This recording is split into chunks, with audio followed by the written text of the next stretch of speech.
Buenas tardes, es un placer reunirnos hoy aquí con una tarde muy especial como parte de esta segunda jornada de la Feria Internacional del Libro de La Habana, de Cuba, dedicada a México. Un país nos dio especial satisfacción esa designación. México, como sabemos, es una de las grandes potencias literarias y editoriales de la lengua española, así que para nosotros la posibilidad de acercarnos a los escritores y a los libros mexicanos es una satisfacción que siempre agradecemos. Quiero saludar ante todo la presencia en la sala de la secretaria, la ministra de Cultura de México, la señora Alejandra Frausto Guerrero. Bravo.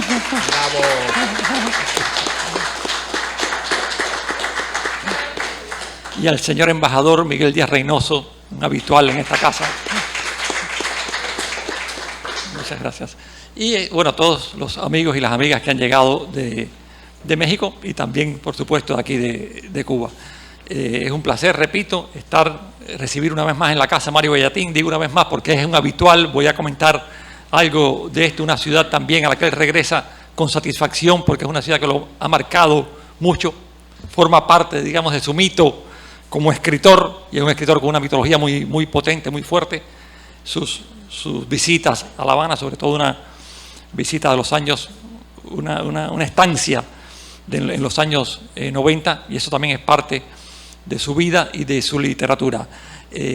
Mario Bellatín, esto va a ser una conversación más bien informal. Yo voy a decir unas cosas para comenzar y después más o menos fluirá la conversación. Él no ha traído nada preparado, no va a ser una ponencia ni mucho menos, sino este intercambio con el público, y aprovecharemos también para representar o para, quizás hablemos un poco de ellos, pero de todos modos quiero decir que están a la venta 2 libros de Mario Bellatín publicados por La Casa, estos Textos Salvajes, publicados en el 2008, si mal no recuerdo, y el libro Uruguayo de los Muertos, una novela extraordinaria que ganó el premio José María Arguedas, el premio de carácter honorífico, en el año 2015, y fue publicado también por La Casa. Como ustedes saben, Mario Bellatín tiene una de las literaturas, es dueño de una literatura particularmente singular, única. No hay manera de confundir a Mario Bellatín con ningún otro escritor de la lengua española y supongo que de ninguna otra lengua.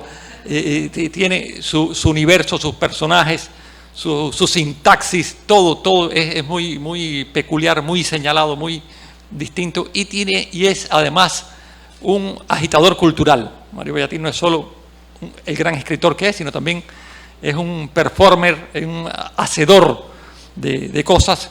Saben seguramente ustedes que fundó y ha dirigido una escuela dinámica de escritores. No imaginen nada, no tiene nada que ver con aquellos talleres literarios como los de Juan José Arreola, ese otro clásico mexicano que aquí, cuando su visita en el año 61 hizo un taller literario que marcó mucho a una generación. Bueno, no tiene nada que ver con eso. Lo de Mario Bellatín se dedica siempre a romper moldes, y entre sus performances más conocidos hay uno que se llama, no sé si han oído hablar de él, Escritores Duplicados, y esto lo hizo también el año 2008 en París, en la Casa de México. En París, Mario Bellatín llevó a 4 grandes escritores mexicanos a conversar con el público, 4 de los grandes, Margot Glantz, José Agustín, Salvador Elizondo y Sergio Pitol, con una sola particularidad, que no estaban los escritores, sino unos suplentes. Se buscó a 4 suplentes que a veces ni siquiera coincidía con el sexo del suplente, con el sexo del escritor real. Entonces uno, cuando iba a hablar con Pitol, se encontraba con una mujer que hacía las veces de Pitol, que se lo había bebido, o sea, habían convivido 6 meses con los escritores, se los sabían al dedillo, y hay toda una filosofía detrás de esto. Se puede especular mucho qué significa eso, ese encuentro con los escritores que no son ellos mismos, sino estos suplentes. De todos modos, quiero tranquilizarlos, el Mario Bellatín que está aquí es Mario Bellatín, no es ningún suplente. ¿Quién sabe? Bueno, quién sabe. Bueno, ya veremos. Y entonces, recordando su paso por La Casa, quiero traer a la memoria que en enero del 2008 Mario vino como jurado del premio Casa de las Américas, jurado de cuento, y en noviembre de 2008 regresó a La Casa como parte de la Semana de Autor dedicada a Sergio Pitol. alguien que haga esta historia podría creer que hubo algo azaroso en esto. Mira qué casualidad. No, no hubo ninguna casualidad. Cuando Bellatín vino en enero, propuso, venía con la idea y propuso de traer, hacer una semana de autor, que ya era un espacio de la casa. Algún escritor mexicano grande podía ser, habló, recuerdo, de Margot Glantz o de Sergio Pitol. Finalmente nos decantamos por Pitol. Regresaron pocos meses después, recuerdo, a preparar un poco esta semana, y ya en noviembre tuvo lugar la semana de autor. Mucho de eso está, para quienes han tenido la fortuna de leer ya el libro Uruguayo de los Muertos, parte de esa historia está ahí, a la manera de Mario Bellatín. Nadie vaya a pensar que se va a encontrar con un testimonio de esos días, pero hay una parte real.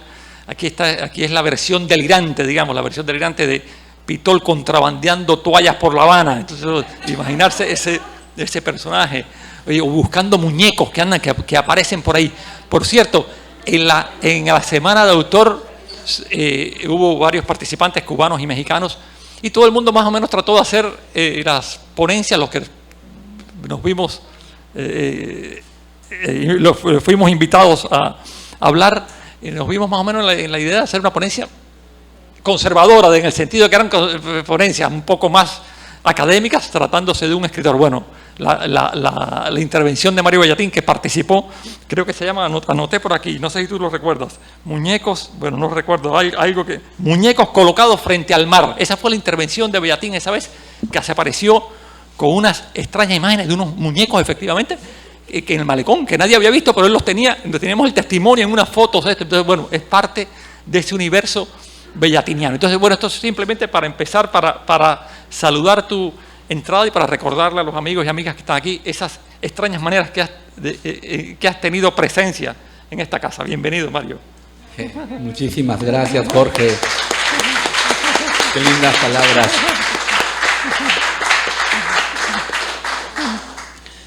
Aparte, la primera persona que me habló de ti, Jorge, fue Sergio Pitol, justo. Porque tú lo ibas a visitar a Jalapa, ¿no? En Sí. una estancia que hiciste en México. Sí. ¿No? Bueno, buenas tardes. Estoy muy emocionado de estar aquí con tantas personas queridas y que representan tanto para la cultura y el gran cambio, ¿no? Que se avecina, esperemos, ¿no? Ya que se dé en nuestros países, ¿no? Tanto en México como en Cuba. Pues muchísimas gracias, secretaria Alejandra Frausto. Muchísimas gracias, Abel Prieto. Abel, tú fuiste el artífice, casi sin quererlo, de que yo me quedara a vivir aquí en Cuba en los años 80. Ya contaré cuáles fueron las artimañas que utilizamos para quedarme aquí. Señor embajador, muchísimas gracias por tomar su tiempo estar aquí.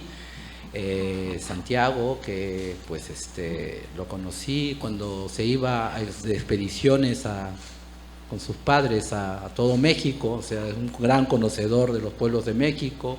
Caridad, bueno, todos los amigos de casa, Alejandra, madre, felicitaciones, qué alegría que estés aquí esta tarde. Y bueno, ya me olvidé qué nada, pues es un gusto, un honor, después de haber sido un joven, también fui joven de 20 y tantos años, viniendo a esta biblioteca de casa, ¿no? Haberme formado aquí, ¿no? Tanto en la biblioteca de casa como en la biblioteca Alejo Carpentier, que también era un lugar sumamente importante para nosotros. Yo llegué a Cuba para estudiar, sí, justo había, es que si veo así en retrospectiva, ¿no? Pareciera que todo era perfecto, como si hubiese una bola de cristal, ¿no? Que era el último año de universidad que yo estaba cursando, y publiqué un libro. Y justamente en ese momento abrió la Escuela de Cine San Antonio de los Baños, y uno de los requisitos para ingresar podía ser, aparte había exámenes, etcétera, pero también si alguien había publicado un libro, también podía servir eso como ingreso. Entonces dije, qué raro, ¿no? Acabo de publicar este libro y aparece esta oportunidad. mandé el libro y fui aceptado en la escuela de cine. Y lo más impresionante para mí en ese tiempo fue la presencia, iba los fines de semana, ¿no? El compañero Fidel, Gabriel García Márquez, ¿no? Iba a conversar con nosotros, ¿no? Era un tiempo, pues imagínense una persona de 20 años escuchando, ¿no? Frente a frente, pues tener esa cercanía, ¿no? Fue impactante, ¿no? Y ver a una persona, pues, que se acordaba de uno, ¿no? Porque después llegaba 2 semanas después y me decía, hola Mario, ¿cómo va tu proyecto? Y decía, pero ¿cómo Fidel, cómo se acuerda con mi nombre? ¿Cómo se acuerda de que habíamos conversado, etcétera? No, pero pues era en San Antonio de los Baños, ¿no? La escuela ya saben dónde queda, ¿no? Y bueno, pues parece cerca, pero no lo es, ¿no? Y yo no soporté mucho el encierro, ¿no? De estar allí todo el tiempo yendo a las mismas personas, digo, a los otros estudiantes, ¿no? Porque yo en los viajes a La Habana me empecé a hacer amigo de los escritores cubanos, ¿no? De La Habana, ¿no? El grupo de Reina María Rodríguez, el grupo de Marilyn Bobes, no sé, bueno. Y entonces yo cada vez me llamaba más vivir como un cubano más, no en la escuela, no como un estudiante. Y acudimos con Reina, con Abel Prieto, que está aquí, vamos a contarle qué pasó, ¿no? Teníamos un proyecto, ¿no? Abel era presidente de la UNIAC, teníamos un proyecto y entonces me permitió salirme de la escuela y quedarme un mes y medio en La Habana. Pero Abel tenía una secretaria que me podía poner un cuño en el carnet de extranjero. Y pues así pasé 2 años, no sin que nadie supiera que yo estaba, porque yo iba con la secretaria y me ponía el cuño y decía, bueno, 6 meses más, 8 meses más. Y así fue como pasé inadvertido, ¿no? Nadie sabía que yo estaba aquí, porque era una época pues que extranjeros no vivían en Cuba, en La Habana, era muy difícil. Y Poncito, el hijo del pintor, ¿no? De Ponce, ¿no? Me consiguió un departamento pequeño en La Puntilla. Entonces yo vivía ahí en La Puntilla, medio escondido, con amigos, y fueron pues años realmente que me hicieron pues tomar la decisión ya tenía la pulsión de escribir, pero de que no me importara absolutamente nada del mundo exterior, ¿no? Porque me acuerdo que les preguntaba a mis amigos poetas, músicos, etcétera, ¿y ustedes qué hacen, no? Porque yo repetía, ¿no?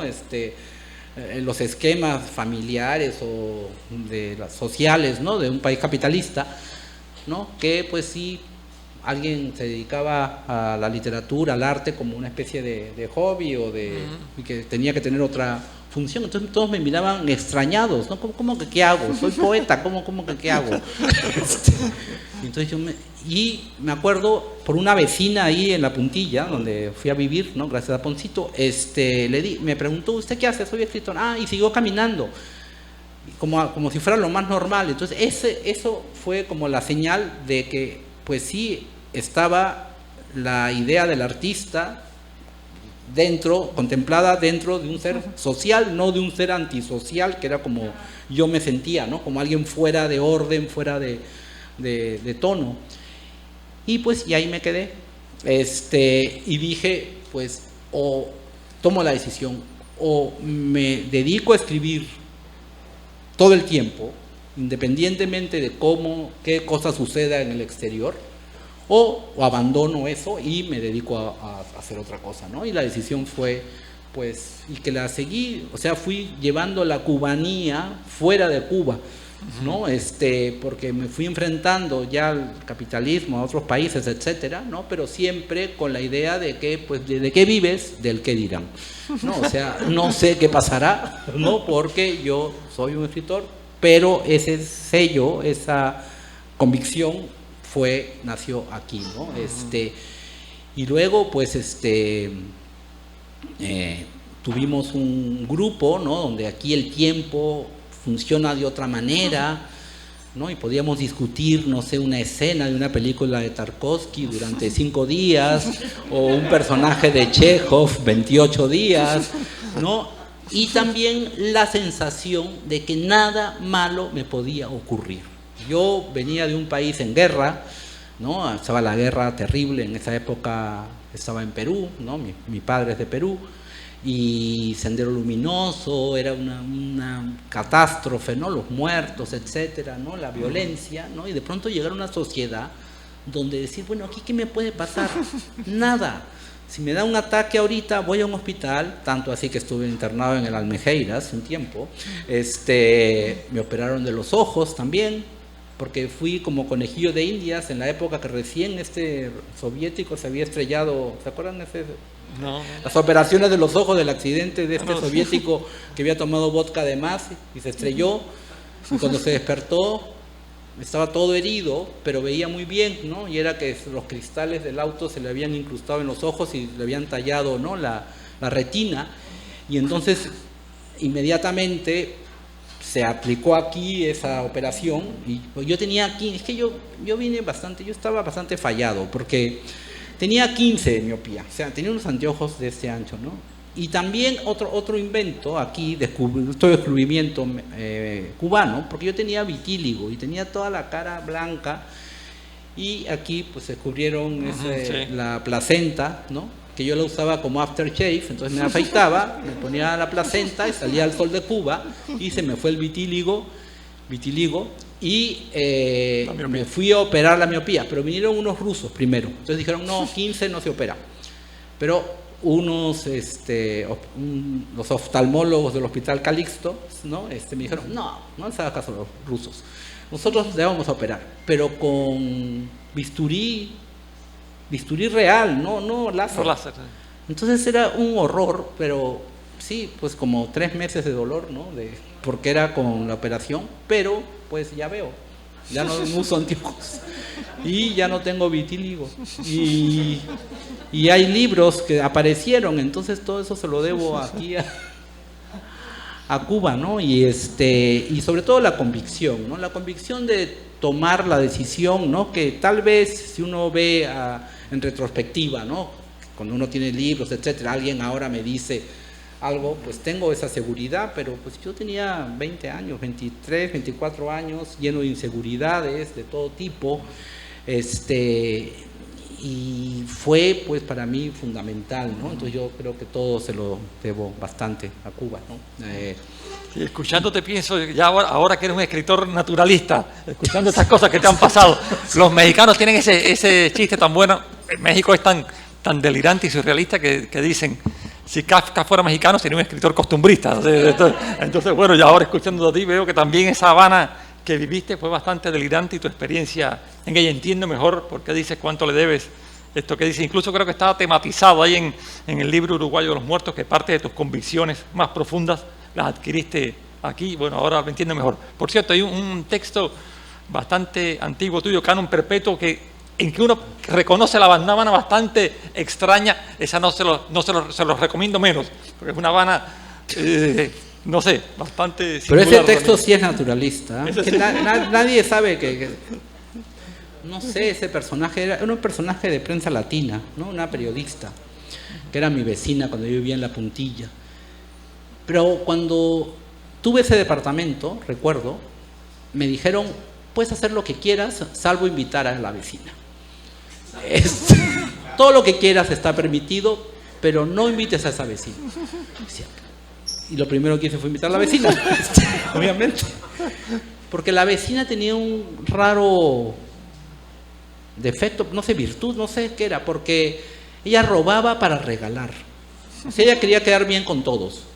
Entonces ella robaba algo a alguien, ¿no? Y se lo regalaba a otra persona, y entonces, ¡ay, qué amable, qué maravilla! Entonces a su vez le robaba a esa persona y seguía quedando bien, era como una cadena. Entonces todo el mundo, que ella creía que todo el mundo la adoraba, porque ella todo el tiempo daba regalos, pero era porque hurtaba al que le había regalado para regalarle a otro, y era una cosa muy curiosa. Y yo hice una anécdota real, porque ella trabajaba en prensa latina y una vez le robó a una esposa de un presidente que vino, no sé, etcétera, y pues terminó su carrera allí porque le robó los aretes a la esposa del presidente, y era mi vecina, ¿no? Y entonces a partir de eso yo dije, voy a hablar de qué pasa, porque tampoco eso de surrealismo México, Cuba, no se queda atrás, y entonces yo dije, pues cómo tomar, porque algo que me interesaba mucho, en esa época más que ahora, bueno, en esa época, pues los que venían aquí, los visitantes, etcétera, siempre estaban interesados en la verdad grande, ¿no? En comunismo, capitalismo, socialismo, ¿no? Siempre era un asunto político, pero a mí eso nunca me ha interesado. O sí, me interesa, pero no de manera, como escritor, de manera directa, me interesa como un mar de fondo, como un ruido, como un mood. A mí me interesaba cómo se veía eso en lo cotidiano, ¿no? En el día a día, en lo cotidiano. Y entonces, pues, retratar esta realidad, pues para mí fue a partir de este personaje tan singular, ¿no? Porque yo nunca he conocido, no sé si ustedes conocen a alguien que roba para que lo quieran, ¿no? Y roba para que crea una cadena de caer bien a todo el mundo. Y y siempre he estado pendiente de eso, ¿no? Cómo cambian las relaciones que nosotros pensamos muchas veces, ¿no? Que son innatas, ¿no? Al ser humano, ¿no? No sé, como la amistad, el amor, el matrimonio, las relaciones padres e hijos, etcétera, ¿no? Y de pronto ver una realidad donde pues eso funciona de otra manera, para mí era impresionante, ¿no? Muy, muy interesante. Recuerdo, pues yo traje mi máquina de escribir y me conocí, bueno, cuando querían llegar a mi casa llegaban por el ruido de la máquina, ¿no? Decía, ay, él vive ahí donde suena, ¿no? Donde suena la máquina. Y no habían máquinas, muchas, de escribir, ¿no? O sea, bueno, ustedes saben que no hay tiendas de máquinas, no sé. Y entonces me pedían los vecinos, me empezaron a pedir que les prestara la máquina, ¿no? Para hacer trámites burocráticos.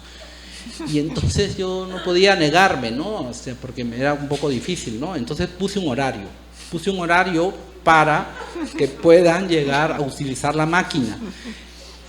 Pero luego cuando se iban, yo pensaba que se le había quitado el H, ¿no? Es en cubano, ¿no? Se le había quitado el mut, ¿no? Entonces cada vez que ya cuando se iban, puse de 10 a 12 pueden llegar a utilizar la máquina, ¿no? Y aparte eran bien, no sé por qué estas instancias los obligaban a llenar a máquina cuando no había máquinas, entonces era como una especie de situación extraña.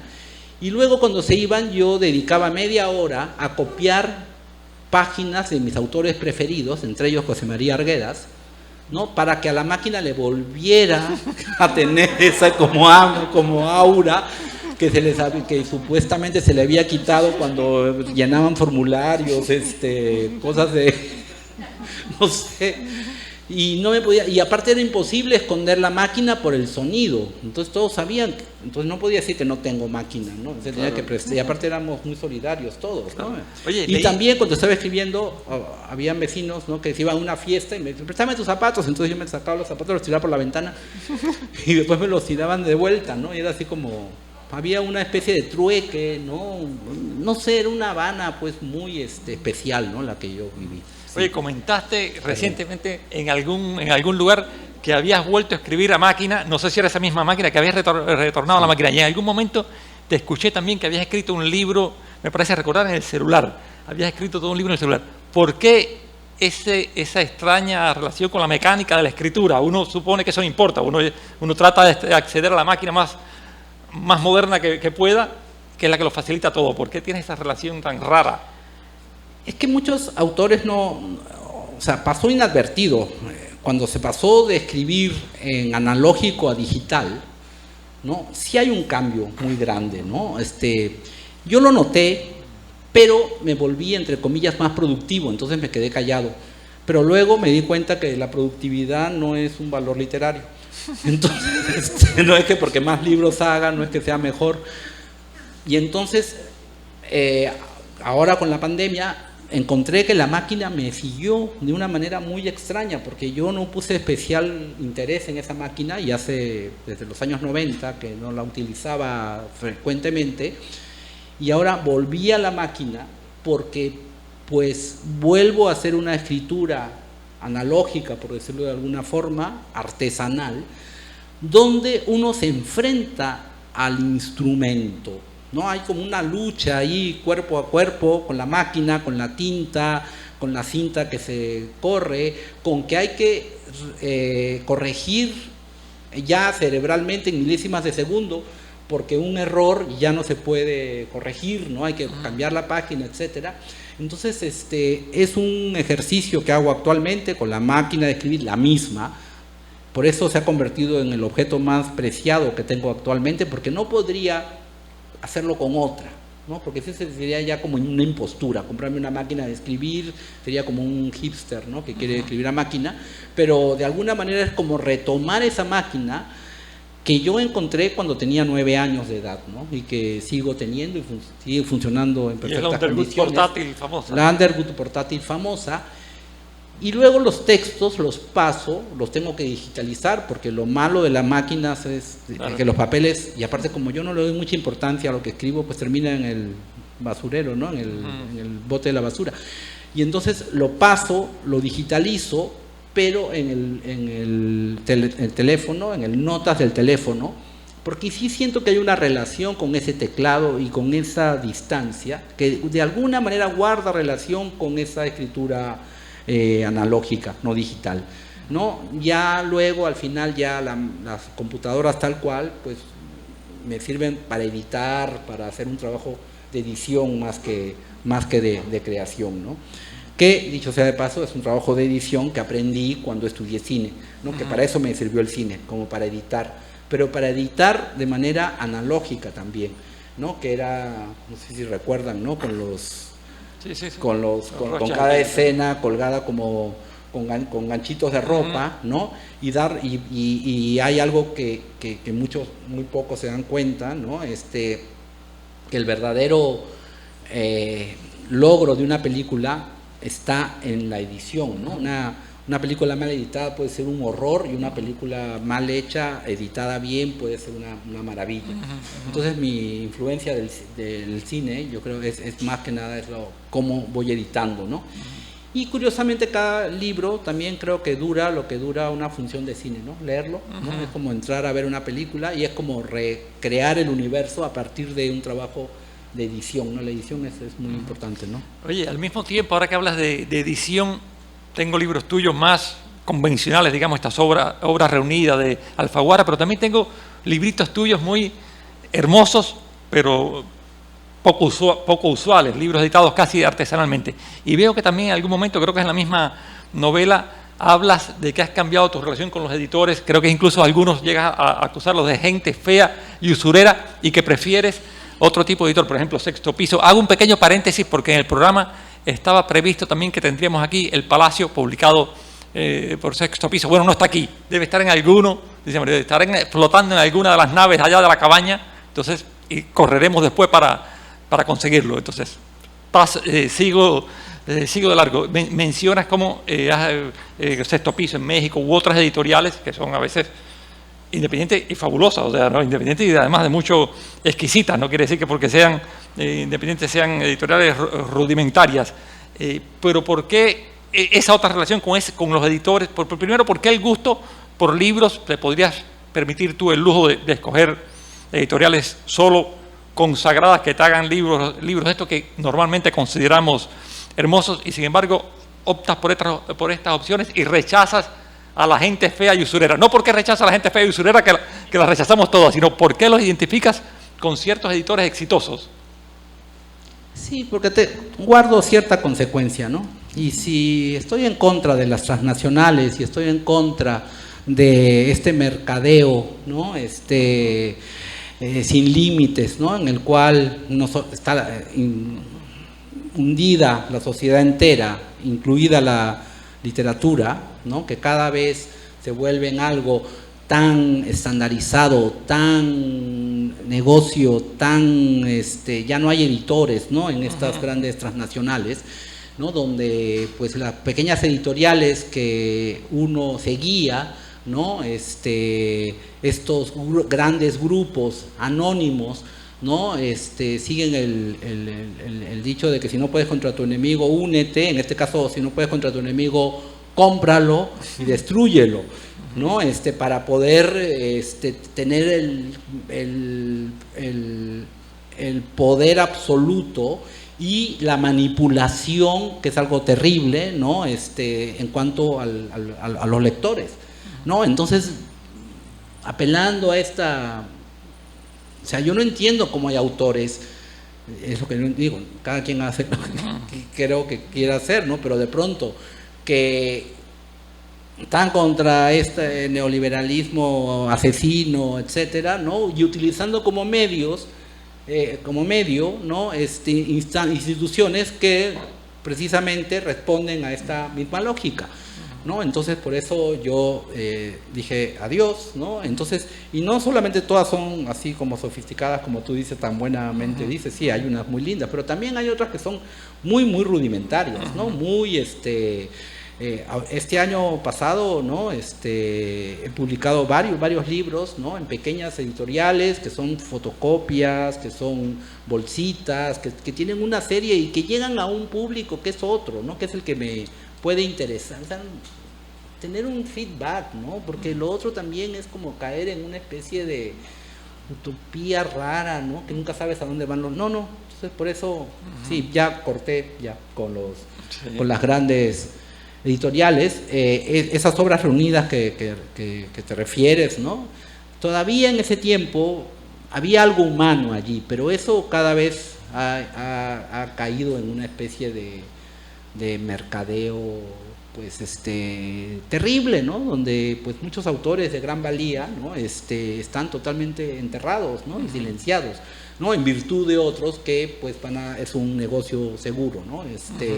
Y entonces, sí, abandoné por completo los grandes grupos y estoy muy atento, ¿no? a cuando me piden, ¿no? Cosas, pequeñas editoriales de Argentina, hay una que me encanta, por ejemplo, que se llama la Biblioteca Popular Bruce Lee, ¿no? De Bruce Lee en Cali, Colombia, ¿no?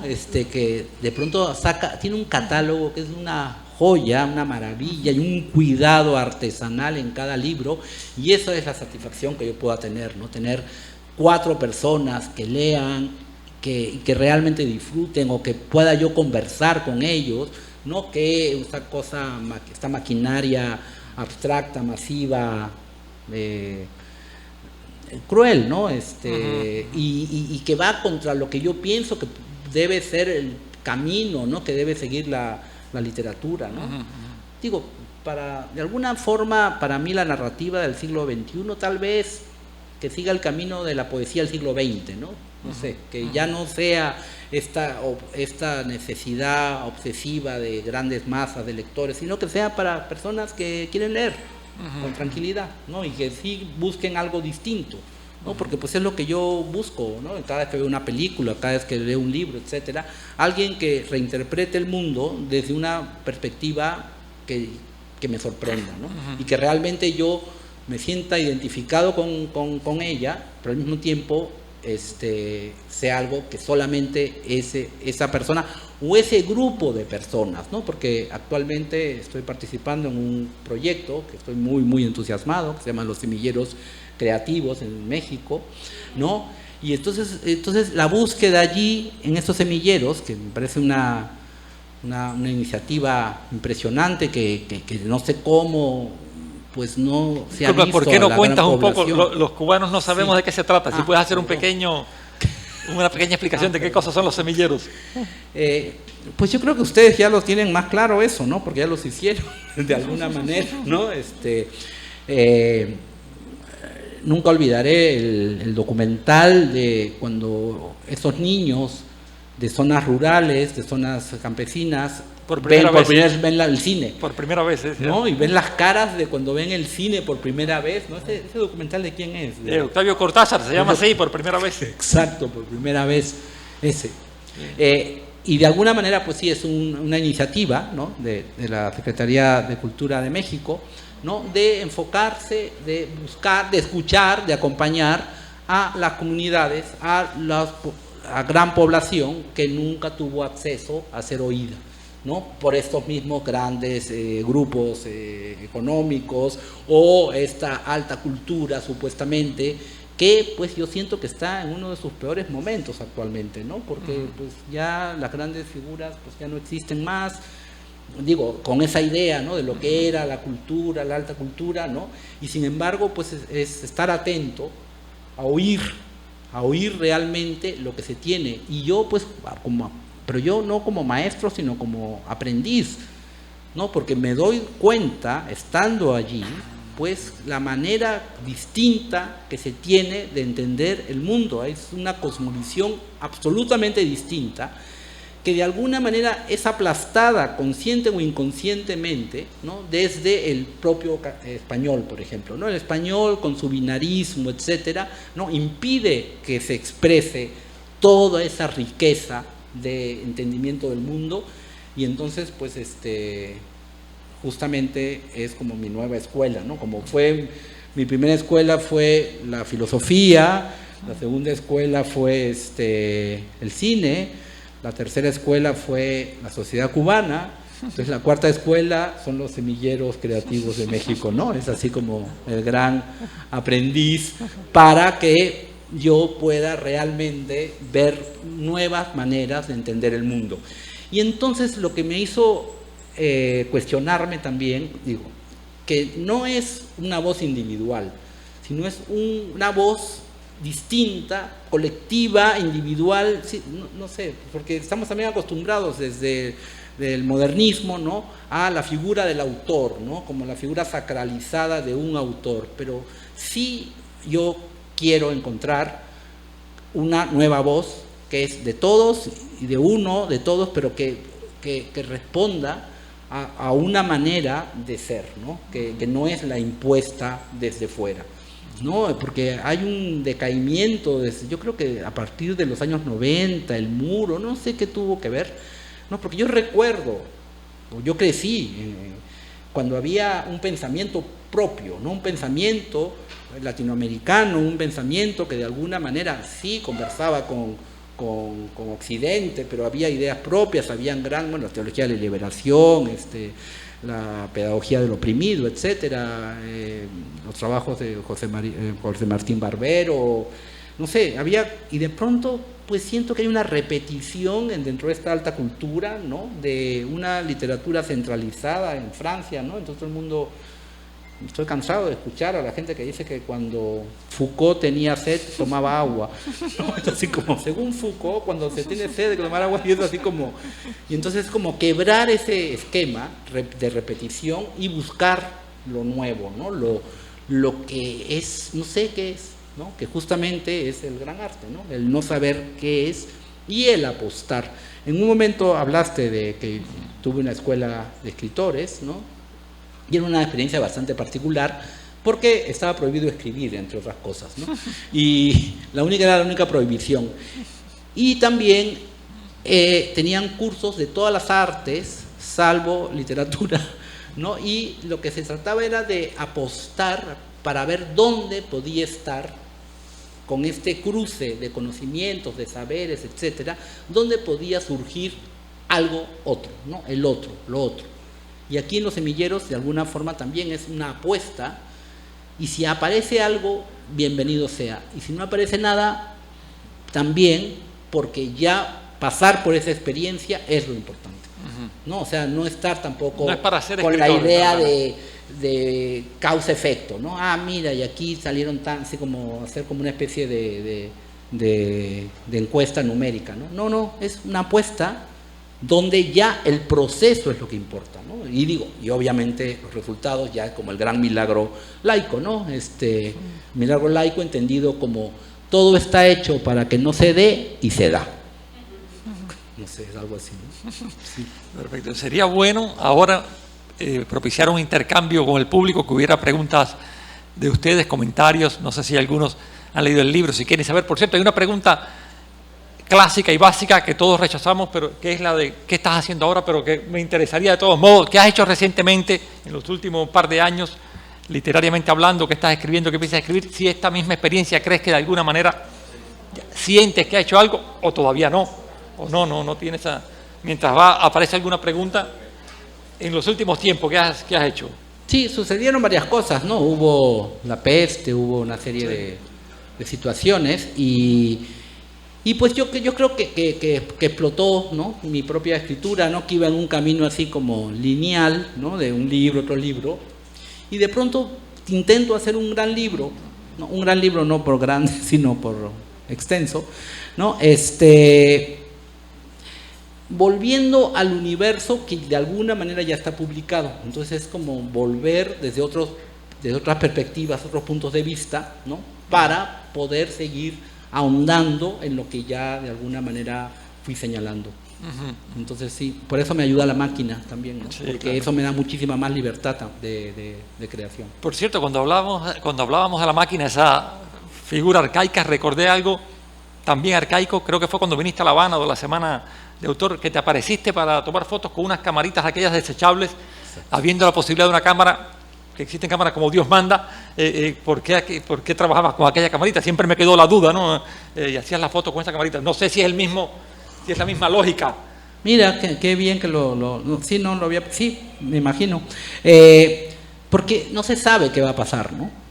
La Holga, por ejemplo, la máquina rusa, ¿no? De plástico, siempre tiene siempre se le mete la luz por alguna parte, ¿no? Entonces siempre en algún lugar va a haber un destello, ¿no? Que a mí como fotógrafo me va a sorprender, ¿no? Y entonces siempre busco esa sorpresa. Esos muñecos que mencionaste estaban tomados con esas cámaras. Incluso una vez también, y también tiene que ver con eso, ¿no? Con la sorpresa, que tú mismo seas el primer lector, ¿no? Sorprendido de lo que tú haces, ¿no? Y también con que la distancia entre el deseo y que esté el hecho, el libro, la foto o la película, sea solo el deseo, ¿no? Que no haya un intermediario económico, que hay que pedir recursos, que hay que no. Y entonces, en este caso, me acuerdo que una vez, siguiendo ese ejemplo de las cámaras de las cámaras más simples, a una pobre amiga la tuve torturada porque era encontrar la cámara más barata. Yo quería hacer fotos con la cámara más barata, entonces recorríamos todas las tiendas buscando cuál era la más barata, cámaras no digitales, ¿no? De 35 milímetros, hasta que encontré una de $1.50, ¿no? Pero fue ardua la búsqueda, no, la más barata, porque a veces entonces caíamos como de $3, no, pero más barata debe haber, ¿no? Y no cejábamos, y hice todo un libro que se publicó, ¿no? De fotografías con esa cámara, ¿no? En el sentido de demostrar que en el medio no está el mensaje, ¿no? Que era un poco a contrapelo, ¿no? A contraposición, pues, a lo que me tocó a mí vivir cuando se quería hacer cine o cuando se quería hacer literatura. Siempre era como el deseo, ¿no? Pero que no se podía hacer porque la tecnología, porque el tiempo, por no sé, una serie de elementos. Siempre había un pretexto, ¿no? Entonces aquí ya el pretexto era como nulo, ¿no? Y esas fueron las fotos que presenté de los muñecos del malecón, que nadie, pero no sé por qué no los veían. O sea, los únicos que no lo veían eran los cubanos, porque estaba el malecón lleno de esos muñecos, que eran de alguna manera una réplica de cosas de Disney, pero tétrico. Yo decía, bueno, ya hagan otra cosa, pero ¿por qué quieren copiar? Me hacía acordar un poco la Tropicola. Yo decía, bueno, ya, no hagan nada, pero no imiten la Coca-Cola, porque sale algo espantoso, ¿no? O sea, hagan un refresco rojo, pero no hacer Tropicola, y eran como estos muñecos que de alguna manera eran medio Disney, pero al final terminaban siendo una cosa grotesca. Y sí, porque era el carnaval, y todo el malecón estaba lleno de esos muñecos que encima se enchufaban y se prendían, tenían focos internos, y entonces yo tomaba esas fotos y se les enseñaba y decía, ¿de dónde lo viste? ¿Pero cómo? Está en todo el malecón. Yo creo que ya el propio surrealismo ya no lo ven. Ustedes ya están incapacitados de tener esa distancia y nos echan la culpa a los mexicanos de todo lo raro. Por cierto, olvidé mencionar que también hay una película cubana de Arturo Soto llamada Bretón es un bebé, que tiene que ver con eso. Así sí, que, me imagino. A ver, mientras aparece la pregunta, que no veo que aparezca, debo decir algo. Como sabemos, la justicia tarda, pero llega. Desde el año 2015 le debíamos a Mario Bellatín un diploma por el premio José María Arguedas a su novela El libro uruguayo de los muertos. Han pasado 7 años y dijimos, él caerá en algún momento. Bueno, cayó hoy y vamos a aprovechar entonces la ocasión y este pequeño terreno para entregarle. Ay, muchas gracias, Caridad. Que no te...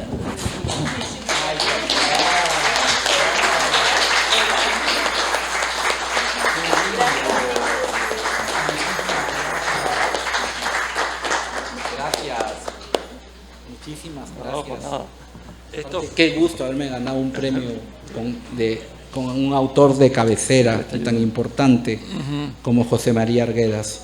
¿No? Un autor que siempre estuvo incómodo, que nunca estuvo donde debía estar, siempre era esa que de alguna manera era lo que... Te reconoces un poco, ¿no? Claro. Me identifico con él. Y para mí fue pues su muerte tan violenta, ¿no? Yo tenía 9 años. Fue para mí así como una cosa tan impactante y bueno, tener de pronto... Aparte, pasó algo muy curioso, bueno, y también me gustaría hablar de la persona que este mismo año ganó el premio de poesía, el José Lezama Lima, que fue Tamara Kamensain, Sí. ¿no? Que lamentablemente falleció el año pasado, era muy amiga mía. También pasó algo bretoniano, sí, es algo como... No sé qué hacíamos Tamara y yo en una terraza en la ciudad de La Plata, ciudad a la cual yo he ido, no sé, 2 veces en mi vida, ¿no? Y Tamara, no sé, pocas, porque ella era de Buenos Aires, y de pronto estamos una noche en una terraza, en un café, yo estaba presentando un video, no sé, y de pronto esa noche nos avisan a los dos, estamos juntos, en una ciudad que no nos pertenece, a la cual no frecuentamos. También era como mágico, ¿no? Entonces de pronto me llega la noticia, ¿no? De Arguedas, del premio Arguedas, y de pronto y está Tamara al lado y me dice, ay, a mí me acaba de llegar la noticia del Lezama Lima. Nunca supe ¿no? eso, ¿no? Y no sabíamos qué hacíamos nosotros celebrando estos premios, ¿no? En un lugar tan alejado de los dos, ¿no? Claro, o sea, claro. No es que vayamos a la playa. No sé si Yo habían al contado menos- eso, no lo conocía la historia. Sí, ¿no? sí, no, siempre pasan cosas así extrañas, ¿no? Es mayontropía, no sé cómo se llamará esto, pero de la tecnología. Pero sí, recibimos la noticia en esa terraza los dos al mismo tiempo, en ciudades ajenas, y pues lamentablemente una gran poeta realmente y persona impresionante, ¿no? Era una mujer literata, Sí. ¿no? O sea, una mujer libro en el sentido de que su vida toda era escritura, Claro. ¿no? Y entonces pues qué maravilla, qué honor. Y yo tenía que venir a recogerlo. Muchísimas sabía. gracias Caridad. Gracias Abel.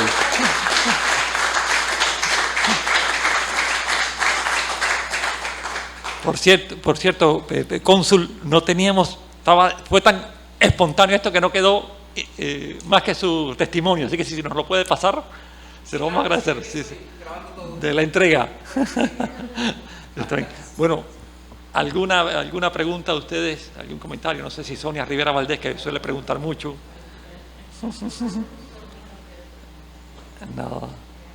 No sé si tienes alguna otra... ¿Alguna otra rareza que ocurrió? No, y este libro también, que es tan importante para mí, tan raro este libro, ¿no? Que también hay partes que, mucho transcurre en Cuba, ¿no? Que Sí, es mi claro. segundo libro cubano, ¿no? Está el Canon Perpetuo, Canon Perpetuo. que ya dije que era como real, ¿no? Y no quiero volver, no sé, me da como mucha nostalgia, ¿no? No quiero volver a la puntilla, ¿no? O sea, no quiero encontrarme... Que te robe el diploma para Que me regalárselo a roben, otro. exacto, se lo van a regalar a... No, pues no, el tiempo pasa, ¿no? Y a veces es mejor quedarse con los recuerdos, ¿no? Porque fui tan feliz allí, en toda esa zona, Playita 16, la Puntilla, el río, el Club Río, toda esa zona, el río, o sea, toda esa zona que prefiero dejarla ahí, no pasar el túnel. Claro. No. Oye, ahora que de estamos, ahí. aprovechando que estamos en una feria del libro, ¿qué estás leyendo últimamente? ¿Qué nos recomiendas de lectura? ¿Esté el libro aquí o no? Para enterarnos de que existe. ¿Por dónde andan tus lecturas que son a veces un poco extrañas? Ay, Dios santo. No, te prometo que después de estoy esto terminamos. No, releo, ¿no? Estoy releyendo porque pues precisamente por lo que decía hace un momento, con esta industria editorial, ¿no?, tan salvaje, ¿no?, tratan de imponernos, ¿no?, como gustos literarios, ¿no?, como a la fuerza, ¿no?, y es muy difícil como escaparse de esta como tiranía, ¿no?, entonces pues me queda la relectura, ¿no? Acabo de terminar justo en el avión, ahora estaba releyendo Jacob von Gunther, ¿no?, el Instituto Benjamenta de Balzer, Robert Balzer, ¿no?, esta famosa escuela que me hace acordar mucho a mi escuela de escritores, ¿no?, que es donde se enseña a hacer nada, ¿no?, a hacer sirvientes, ¿no?, la escuela del Instituto Benjamenta, ¿no? Sí, Balzer, vuelvo a los autores japoneses, ¿no?, que para mí fueron tan importantes, que los descubrí precisamente aquí en la colección que dirigió Alejo Carpentier, esa colección tan impresionante, ¿no?, que yo ya logré encontrar en las librerías de viejo, etcétera, y ahí descubrí yo lo que era la literatura japonesa, pero pues que el mercado nos ha obligado a que todos tenemos que leer Murakami, ¿no?, y como si no hubiese detrás de Murakami pues una serie de autores y narradores que realmente son capaces de crear universos que de alguna manera yo siento que tienen que ver con esto que dije de los semilleros, esto que dije de las zonas rurales de México, etcétera, una concepción del mundo que no es necesariamente occidental, no es necesariamente la que nosotros estamos esperando, ¿no? Esos libros donde entre líneas se dicen las cosas más terribles, pero no de manera evidente, ¿no?, donde todo está sugerido, donde todo está como una cosmovisión otra. Y pues si me hace pensar pues que somos más oriente de lo que queremos admitir muchas veces, ¿no? Entonces, bueno, hay muchos libros de autores cubanos, ¿no?, como Severo Sarduy, por ejemplo, ¿no?, que él sí, como que esa orientalidad, ¿no?, que sí, que la hacía evidente, ¿no?, la ponía en primer lugar. Sí. Caridad quiere decir algo. Sí, Caridad.